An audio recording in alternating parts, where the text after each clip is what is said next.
Hello, welcome to Systemic Family Therapy. We are going to talk about Chapter 1.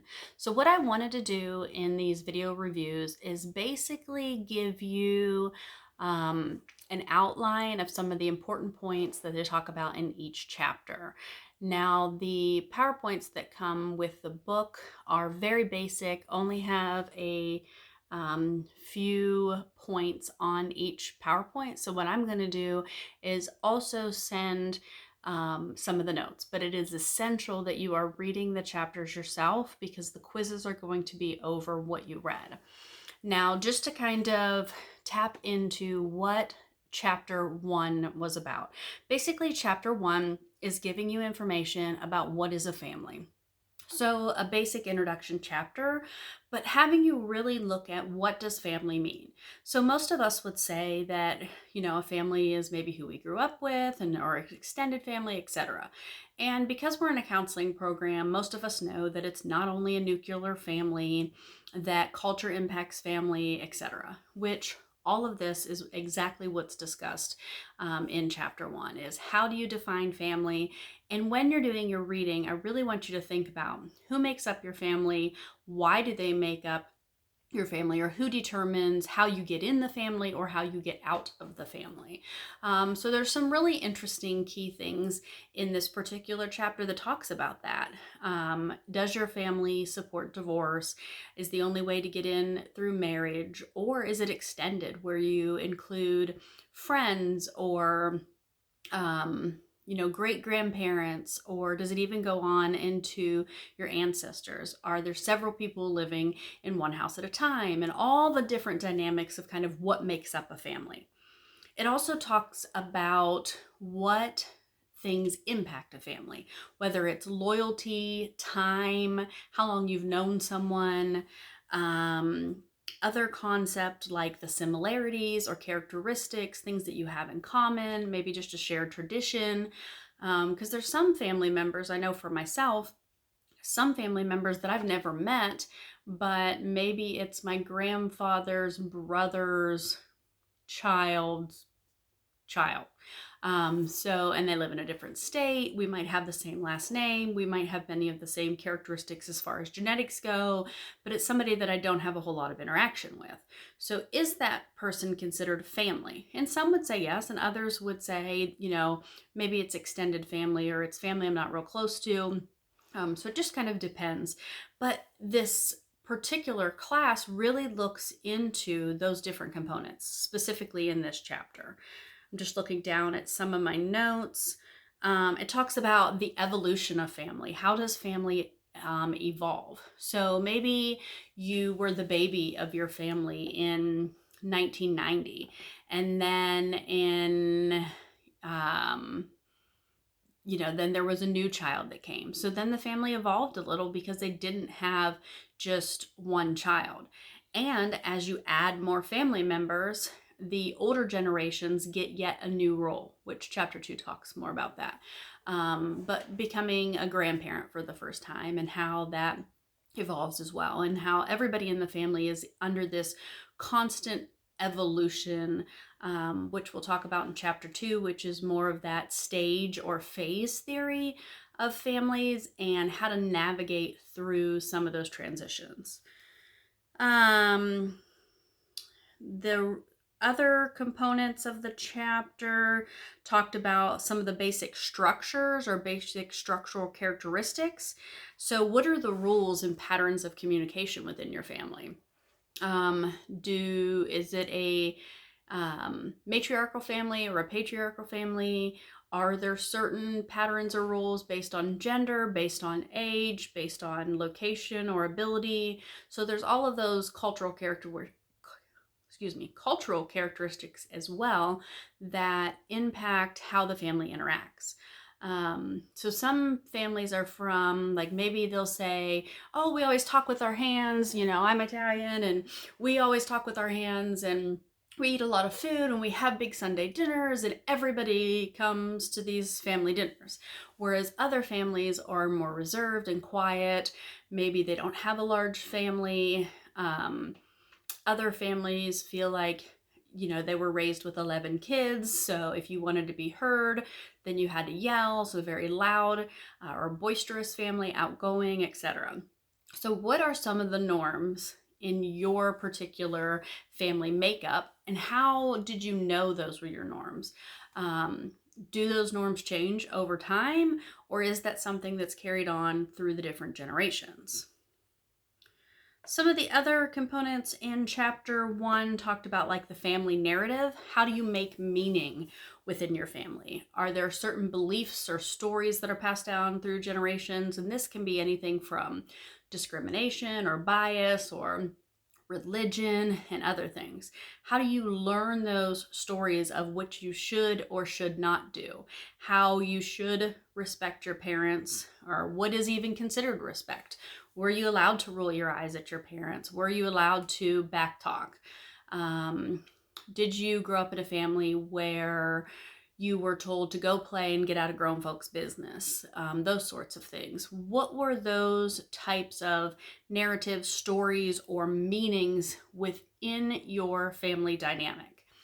And why I keep saying your is part of counseling, as you know, because of where you're at in the program, is part of it's about awareness of ourselves.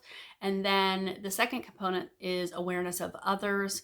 The third component is skills. And how are we going to apply our awareness, our knowledge of others, and make that into a particular skill so that we can help our clients.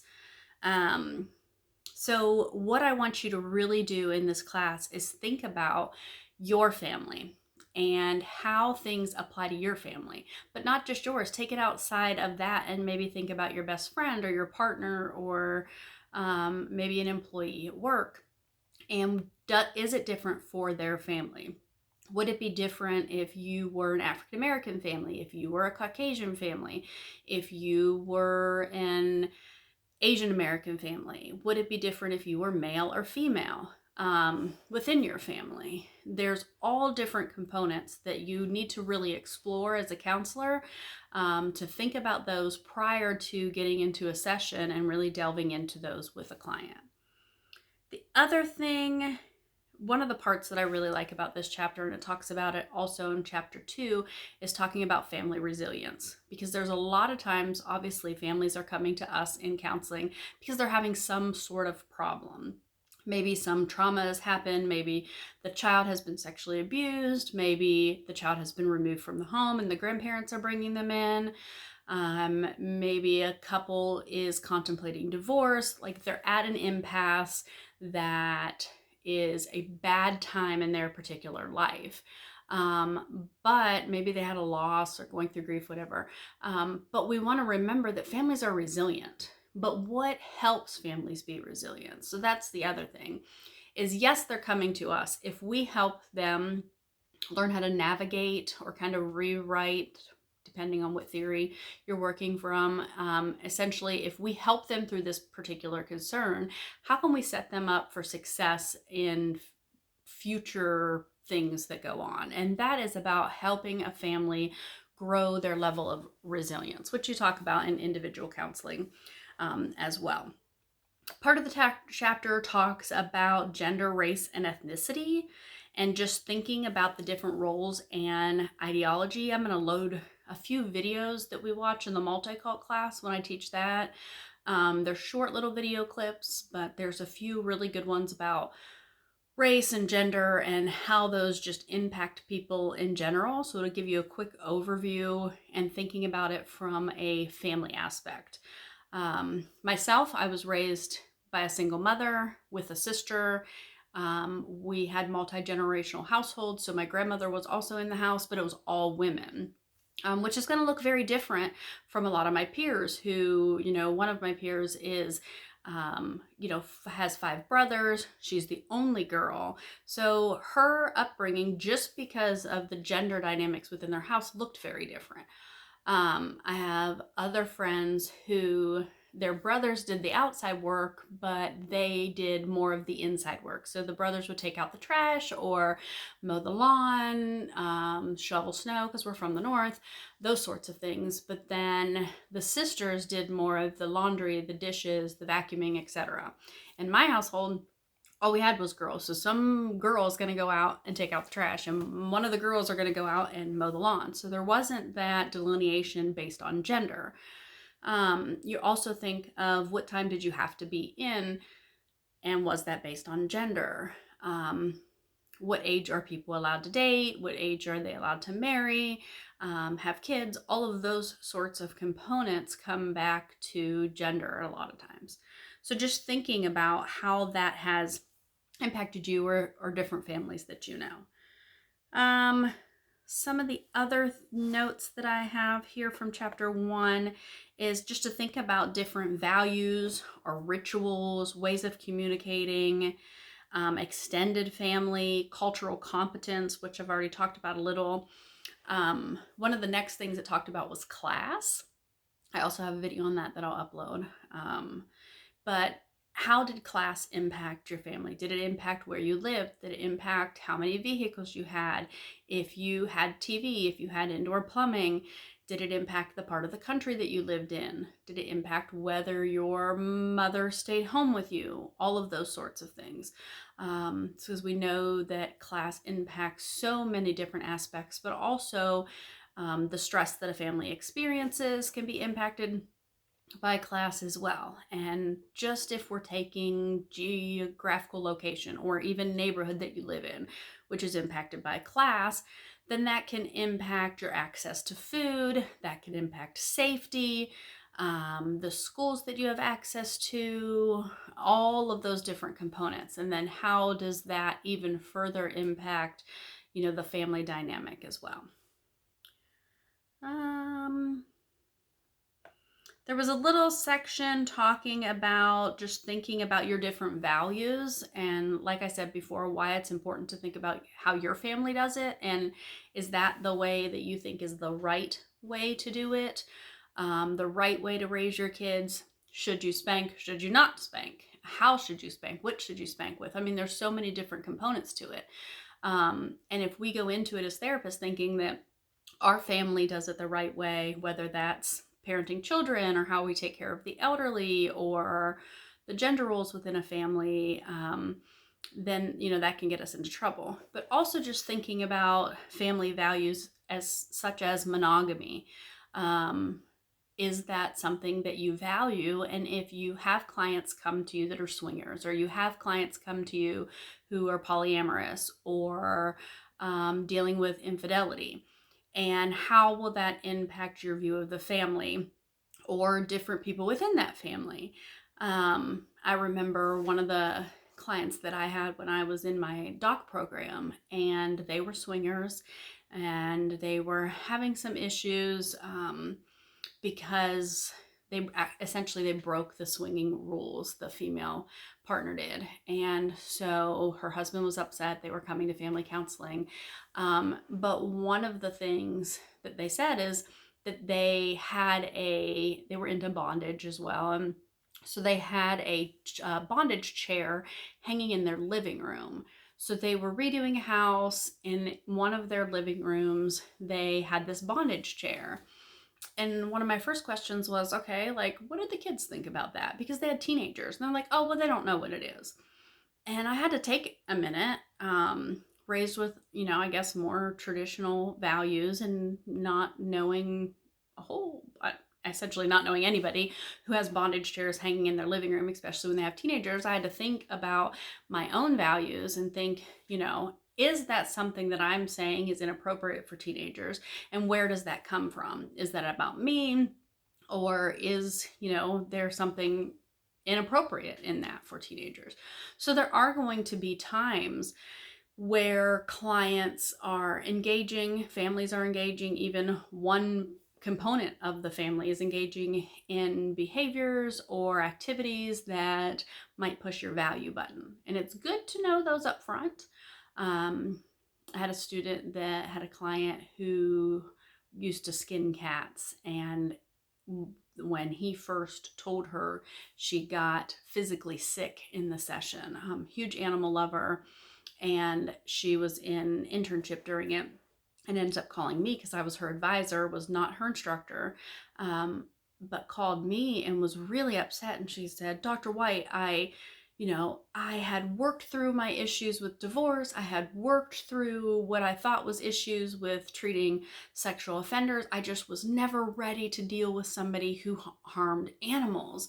And it really threw her for a loop. So it's one of those examples of we need to know what pushes our buttons, but even then, there still might be something that pushes your buttons. So also, when you're reading through these chapters, when you're doing the quizzes, sometimes it's good to just jot down some things that are like, oh, I don't know how I would feel about that, or I don't know if I could advise somebody without bias about that, because that's something that you might want to talk about with me. It's something that you might want to talk about with your own counselor, and just get some of that stuff worked out before you become a counselor.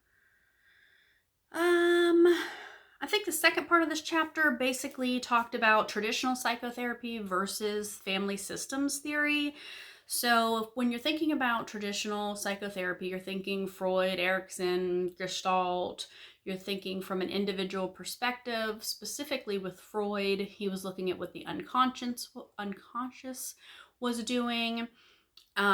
He talked a little bit about family, but he didn't work with like the whole family unit. He worked with the individual and then how the family impacted that individual, but not working with the family kind of as a unit. In the 1950s, systems theory came about, and it basically said, how are we conceptualizing these problems? Now, here's the key point to the whole chapter, and essentially the whole class, is to really change how you are thinking about mental illness and thinking about problems. Essentially, from a systems theory, the system is broken or the system is sick. The system has symptoms, not a particular individual, which is a new way of thinking for a lot of people, because all of your other courses, the DSM, everything is kind of centered on the individual, and this individual has these symptoms, so we need to reduce the symptoms so that they have a better quality of life. With systems theory, it is a different way of thinking, so you need to kind of switch over into that, which we're going to talk about different theories and models as the chapters go on. But in chapter 1, it's basically talking about how do you conceptualize behaviors differently. It's talking about having this paradigm shift and seeing that it's not, like I said, the individual is not broken, but it's more of that communication process or this system among this family unit that needs to be restructured. It also, when you shift this way of thinking, it changes how we gather information. So it's not necessarily looking at the content. So say an individual comes in for counseling and they are talking about, like, I'm having sweaty palms, racing heart, I'm having racing thoughts, I am distracted, I can't sleep at night, those sorts of things. So we're thinking, okay, these are anxiety symptoms. What started, what led to these anxiety symptoms? How long have you been having them? And they might go into a big story about how, maybe they are getting ready to enter practicum and, I don't know, whatever their story is that's causing their anxiety. So it's more about the content. You listen a lot about what has caused it, what they've tried before to reduce symptoms, what worked, which didn't work. A lot of counseling is stories, and a lot of times it's even backstories. So say they might say, the first time that they were anxious, they were in 3rd grade and they had this test or they had to public speak. So it's a lot of content. With systems theory, it's more about the process of communication than it is about the content. Which when you read the chapter, and there might be parts that you have to read once or twice to fully understand and really try to get your mind to shift and think from a systems perspective. So it changes how we gather information, how we interpret information, underlying assumptions, all of those sorts of things. But basically, you're looking at those interpersonal versus the intrapsychic. So that intrapsychic stuff that Freud was into, instead you're looking at the interpersonal. How are the interactions? I can't remember if it's chapter 1 or 2, but it starts to talk about like your tone. And we all know you can say, I don't know if you're from the South or if you know people from the South, you've heard this. So in the South, now I live in Tennessee, so we'll say, oh, bless your heart. And that is not a compliment. So, or when if somebody says something with a tone, I remember growing up, you could say yes, or you could be like, yes. And you could give that tone. And if you gave that tone at my house, there was gonna be some tail whooped. So what is that process? And that underneath that process, if you heard me be like, yes, and you saw the eye roll, all of that, it wouldn't matter all of the extra content about why I was mad, this or that. What the real issue is, I was in adolescence. I was trying to gain autonomy, while my family, whether it be my grandmother or my mother, was also trying to ensure that I respected them, those sorts of things. So there's these underlying key issues that kind of go on with a lot of adolescents. So it wasn't that I didn't put my clothes away. It wasn't that, whatever the issue is that we are fighting about, there was an underlying core issue of autonomy versus independence that was going on. And in that process, I am expressing frustration and how that's coming out to my mother. So I hope that makes sense. Because that is more of what you would look at from a family counseling perspective. My video is getting a little long. I was trying to only make it 15 minutes. Let me see what else. Oh yeah, I have to talk about this. So one of the other things that chapter 1 spent a lot of time talking about was cybernetics, and basically how family systems theory came from cybernetics, which looked at, it's basically the science of communication, but looked at how people communicate. And the book goes in talking about first order cybernetics and second order cybernetics, and how what family therapists actually do is help people change their cybernetics. So they help people change the way in which they communicate with others. So it's that process of communication that's broken, not an actual person. So the symptoms, the frustration, the depression, the crying, all of the actual symptoms are symptoms of a broken communication system. And this all goes back to cybernetics and the different types of cybernetics. So your book spends a good amount of time talking about those. Then it goes on and talks a little bit about constructivist families. And that is basically talking about the narrative, or the family tells themselves a particular narrative. And then they develop beliefs about themselves. So then everybody has a particular role or a belief system. Like, we can't overcome the death of this child. And if they tell themselves that for so long, then are they ever going to be able to overcome that death? And your book does a better explanation of that, but it's basically based on that narrative that they tell themselves, which we'll talk more about narrative therapies and kind of how you help families change their narrative later on in different chapters. The postmodern families basically can create a new perspective. And this is saying that there is no reality.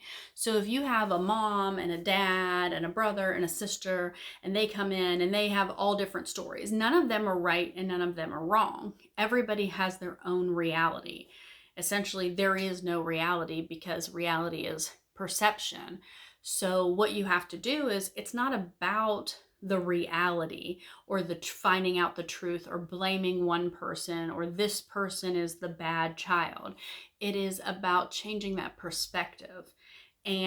or that perception. So if you change the family, or I guess alter different family perception, or even allow them to see another person's perception of their reality, then that helps with the family process and how they communicate.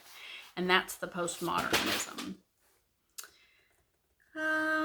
It goes on, talks about different theorists, obviously, throughout this chapter. It talks a little bit about Barnes,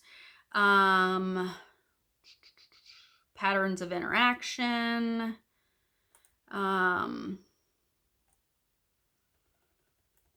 so basically, sorry, I was making sure that I cover all of the notes. Basically, this chapter is going to help you shift from an individualistic perspective to a family perspective. And it also talks about what impacts family from a cultural dynamic. So what I want you to do is think about your own family, start writing down some of these theories, make sure that you're keeping up on your reading. And if you have any questions or concerns, let me know how I can be of assistance. Bye.